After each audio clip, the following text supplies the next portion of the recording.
Right, the next topic we're doing, as the title suggests, is geometrical applications of calculus. So we've learnt how to derive, now we need to know how to apply it. Okay, so this is what we've been looking at, and we're looking at the sign of the first derivative. So if the first derivative is bigger than 0, it means the curve's increasing. Second derivative less than 0 means it's decreasing. And if it's equal to 0, it means there's a turning point or a stationary point. So if I've got an increasing curve, something like that, if you have a look at the tangents, the gradients of all those tangents are bigger than 0. They're all positive, they're going up from left to right, so that curve is increasing. And if a curve is decreasing, the gradients are all negative, going down from left to right. So that curve is decreasing. So that makes sense. Positive gradients means it's increasing, negative gradients means it's decreasing, and if you've got a stationary point, well, the tangent is equal to 0. It's flat. So the first question is, find the domain, do you remember what the word domain is, over which the function f of x equals 4 minus x squared is increasing. Now, have a look at what the curve is. You know what that curve is. It's concave down, and it turns at 4 on the y-axis. So where is it increasing? Just by inspection, it's increasing all these values before 0. And then it turns, and then it's decreasing. So what we're expecting is we're going to get an answer x is less than 0.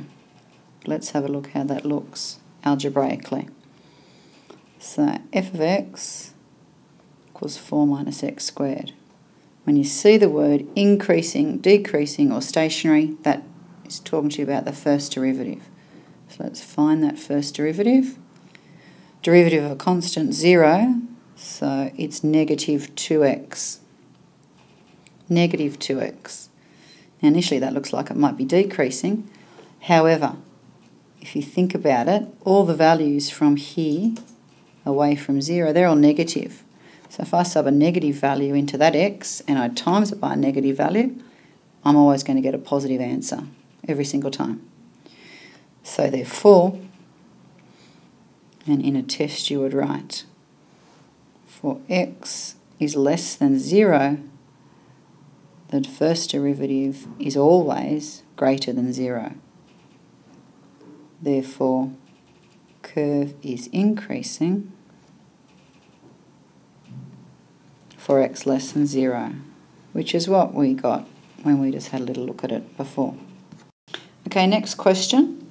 Draw a sketch showing a curve, and the first derivative, when x is less than 4, first derivative is less than 0. So what does that mean? If the first derivative is less than 0, so dy dx less than 0 means the curve is decreasing before 4, so for x less than 4. And then first derivative is equals 0 at the point 4. So first derivative equals 0, so that means we've got a stationary point at x equals 4. And then lastly, the first derivative is bigger than 0, increasing after 4.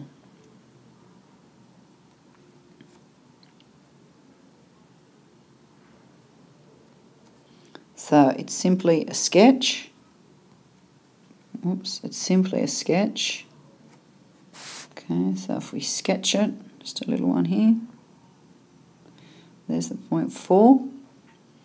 So before 4, it's a decreasing curve. It's coming down to 4 at x equals 4. It's not saying what the y value is, so it doesn't have to stop at 4.